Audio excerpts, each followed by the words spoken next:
yung nakakapektuhan sa akin. So, with just a mere, yung pagsasalita ko, yung pag-ipit, yung pagkain, yung pag-toothbrush, at yung mahinang paspas lang ng hangin sa mukha, will signal an excruciating stopping in place, lightning pain in my face. So, yung ganun po kasakit yung, alam niyo po ba yung pinubulutan ng ikin? Sakit yan. So, isang milyong beses po sa sakit mo. Na meron na pong anesthesia na, oh yes, it is grabe. Gawin siya talaga grabe. Na parang gusto mo talaga iwasan yung buhay. Yung, kahit may anesthesia na po yung gums ko, na I thought it was just a case of a dental case, na may injection na ng anesthesia, nararamdaman ko kayo yung pain. Because of in-injection ng dental anesthesia, diba, hinanap niya na yung, pinapamanhid niya na yung gums mo, pero ito hindi po. The pain is still there. Kasi I thought this was just a case of dental issue. So,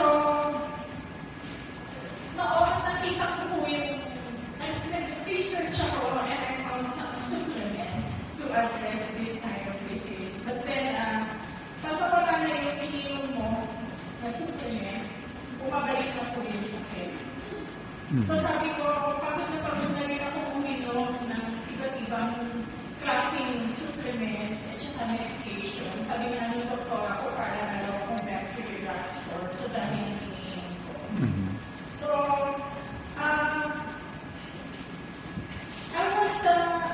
I was searching.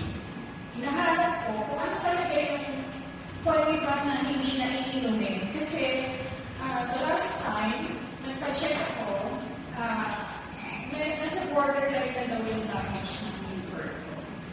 Kasi being diabetic too, I had insulin shots too.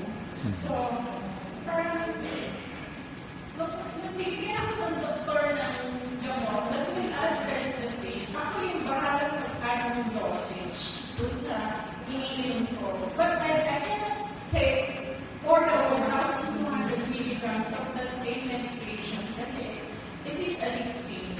So, nakakaano siya, nakakakay siya. So, the quality of my life is really down. Hindi ko na magawa kasi yung family ko. Hindi ko na magawa intindihin yung buhay ko. Kasi every time I have this medication, para akong droge araw-araw. Para akong drug araw-araw. So, ganun yung naging quality ng buhay ko. Until one time, my nephew approached me. He happens to be not here. So, sabi niya, Tita, why don't you drive? Sabi niya sa akin. Unay ko talaga siya pinansin. Kasi parang naguguluhan ako. Sabi ko gano'n, parang totoo kaya ito. Sabi ko gano'n, totoo kaya na maraming gumagaling dahil dito sa produktong ito na pinapahid niya kaparang Vicks, gagaling ka na, gano'n. Hindi ko pinag-set for a couple of months until bumalik kami galing sa US ng husband ko. Sabi niya, Tita, why don't you try listening again? So, pinagbigyan ko siya dahil pamangkin ko siya. So, sabi ko, wala namang masama at wala namang ginagawa. So, sabi ko, sige, pakinggan ko. So, at that time, there were so many testimonials. Maraming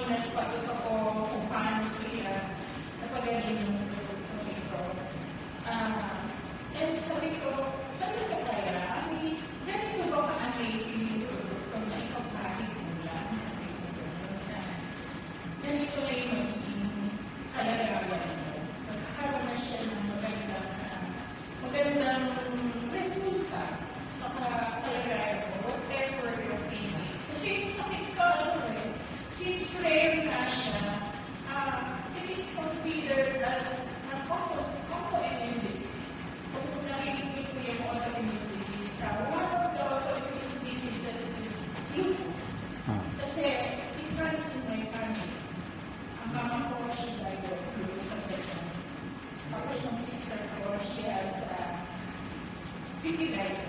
So, talagang kami, yung family namin, it is in our genes. We have this autoimmune disease. We have certain kind of autoimmune disease. Lahat kami meron na ngayon. So, I happen to have this painful affliction.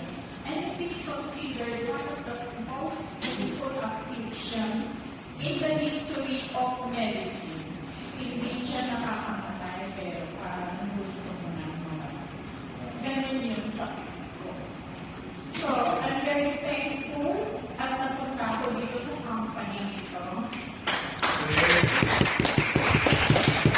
Kasi nga, had it not been for this company, siguro, yung quality ng buhay ko ganun pa rin. So, with this kind of presentation, marinig po natin kung bakit ganito kagaling yung produkto. Pinapalit natin yun. It has miraculous. I call it miraculous kasi I've been suffering for this for quite some time.